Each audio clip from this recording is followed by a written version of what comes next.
Hey, Spilled Milkers, Andrew Zimmern here. Welcome back to another fantastic edition of the Ask Me Anything on Spilled Milk. I love doing these.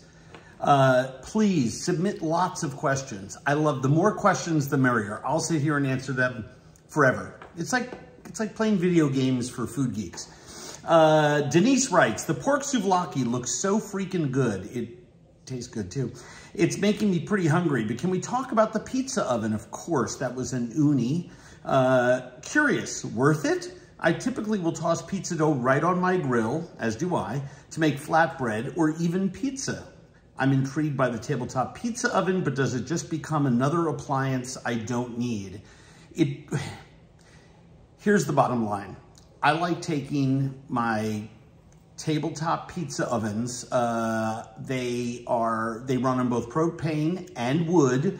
I use wood. I just prefer it. Something that small with propane, I don't know. Maybe it makes no difference at all, but to me, I just like the idea of the wood in there. And I use them when I want to make 10, 12, 14 pizzas. The recovery time on my grill and the other pieces of equipment that I have make it trickier than to just keep feeding little loglets into my tabletop ovens. So I do use it. They are between $600 and $2,000, depending on what brand that you go with. So if spending that kind of money is something that appeals to you, if you live in an environment where you're gonna use it once a month, and you're gonna have pizza night at your house and invite friends over and make lots of pizzas, then do it. Otherwise, it will be just another appliance you don't need. Do you find yourself using it enough to give it a spot in the outdoor lineup? I do, but I hope, I do this professionally. So I think my usage, unless you're a professional, is probably more frequent. Curious to hear from others as well. If you bought one, do you use it? Please put notes in the comments. Tag me on Substack Notes, which you should download to your phone, because we'd love this community to share information. Jeff writes, I've read that you got your interest in food from your parents, more your dad. Yeah, about 55-45, but yes. Does your son share your interest in adventurous food? Yes, he eats anything. But more so when he was young, but I bet he'll come around to it in later years. And who knows, he may seek a career in food. We're unsure right now. He's 18 and a half. Well, he'll be 19 in February. Mary Jo writes, is the mortadella you use on pizza with or without pistachios? With pistachios, because I love pistachios. But if the mortadella at the market, let's say they got one without pistachios and that's what's being sliced, I will still take it. I love mortadella. Susan writes, and this is the question that I've been waiting for a while. Any thoughts on California apparently banning restaurant service fees? So let me just explain what happened.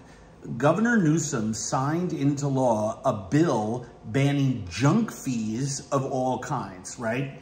On credit cards, hotel reservations, airlines, all kinds of different places were charging junk fees. And so the problem is while the governor signed it into law, no one thought it would apply to restaurant service charges. Well, the state's attorney general came out and said he's not really sure, maybe yes, maybe no. So it's right now being debated as to how the law will be applied. Now, this is the part that I think is so fucking stupid. It just blows my mind. With so many things going on in the world, let's seek simple solutions to things. So, if restaurants are still allowed to charge service fees, and the Attorney General of California decides that this anti-junk service charge law doesn't apply to restaurants, then fine, then it goes away.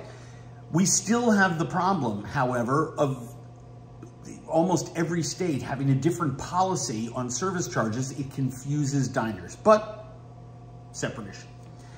If the state's attorney general says, yeah, you know something?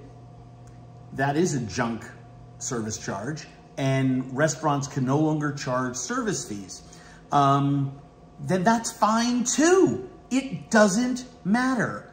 Other people in California, heads of different restaurant associations and stuff like that, have come out very strongly saying, they can't do that. This is how restaurant owners and groups can make up dollars for underpaid staff or tipped hourly employees that make a very low a very low salary, but make it up in tips.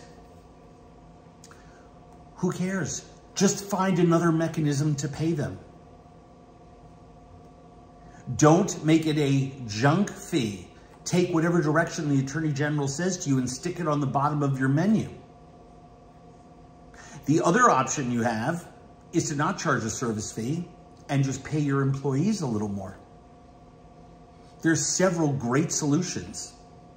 This is not a run into the woods screaming in the middle of the night problem. If the state's Attorney General says it's a junk charge, find another mechanism to pay your employees. There's 100 ways to do it. It just seems so obvious to me. Anyway, it just drives me crazy, that kind of stuff. Anne writes, this is the woman who was going to Lyon, who asked for a couple different suggestions, and she went to Rustique for a tasting menu, one of the best meals she's had in a long time. And on her lifetime top 10, also Leal de Bocuse is worth checking out. Yes, it is. I forgot about that one when I was recommending places. About my comment that this week is mushroom season, C writes, Hen of the Woods is growing in the yards. Lucky person. What's your best Midwestern take on how to honor them? Make sure they're firm. Make sure that you use a foraging knife or a small sharp knife and leave some mushroom attached to the log. That way you'll have a much better chance of them reproducing next year. Brush them with a mushroom brush. Please, please, please, unless you absolutely have to, don't wash your mushrooms with water. Then I slice them really thin and saute them in brown butter, some chives, a little salt and pepper, and serve them with whatever you like. But man, oh man, sauteed hen of the woods in brown butter with a little bit of chive, there's nothing like it. I put it on toast. If you put it on toast, I think you will find yourself, I don't know, there's something about sauteed mushrooms on toast that's very old school. That used to be a menu item in the 40s and 50s, 1940s, 1950s, no jokes. Some of you were thinking I was referencing the 1840s and 50s. Anyway, mushrooms on toast is great. Speaking of mushrooms, about the mushroom pasta with miso. Any preference between red or white?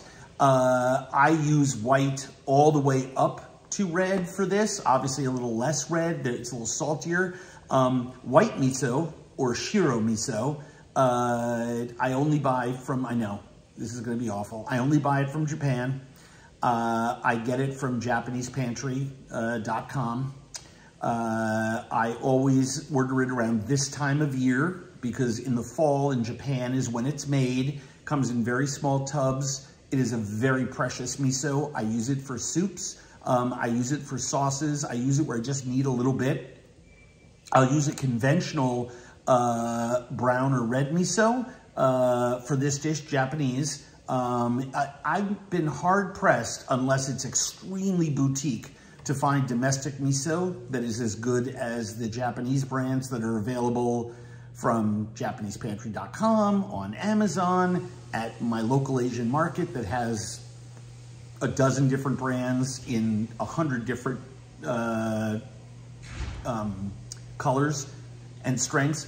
What I would encourage you not to do, make sure you read the label, is don't get one that has flavor added. Sometimes with miso, they will flavor it with different things, which is great. So if you get one that's flavored with shaved bonito flakes or something like that, it's not gonna replicate the same way. So just be mindful. Reggie writes, what's the hottest pepper you've ever tried? Ghost peppers. And I'm assuming you mean actually eating them, not like diluted in a sauce or cooked in a dish. That would be, well, I've tried scorpions too, so I guess ghost and scorpion. Both of those just blew my mouth out. I don't get it. It's just, to me, it's gimmick peppers. And so is that Pepper X that just came out that is now, this is about 2-week-old news. Pepper X is now the hottest pepper in the world. I just don't think those peppers have flavor. I love Scotch bonnets and habaneros and everything, because I think those two have great flavor. Jalapenos have great flavor. Forget about the heat. They have great flavor. Serranos, citrusy, but less flavorful.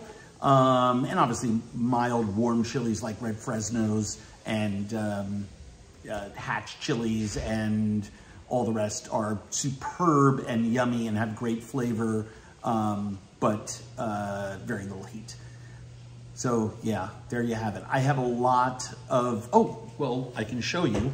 Hold on one sec.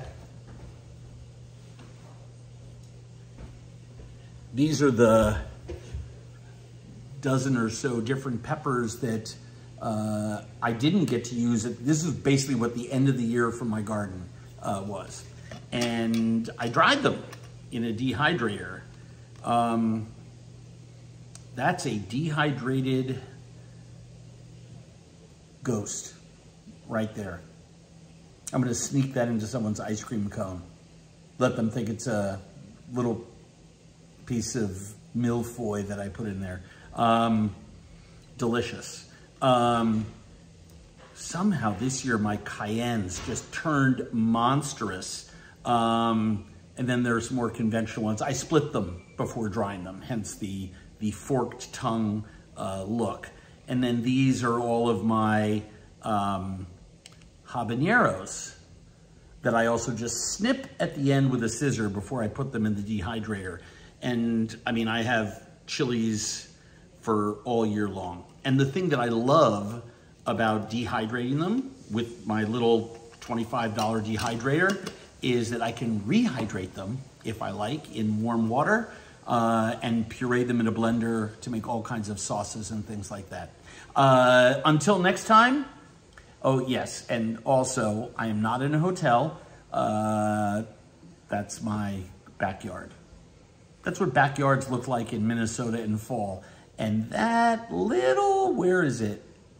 Oh, that right above my finger, that little line of silver about midway in the big window there is the water. See you next time.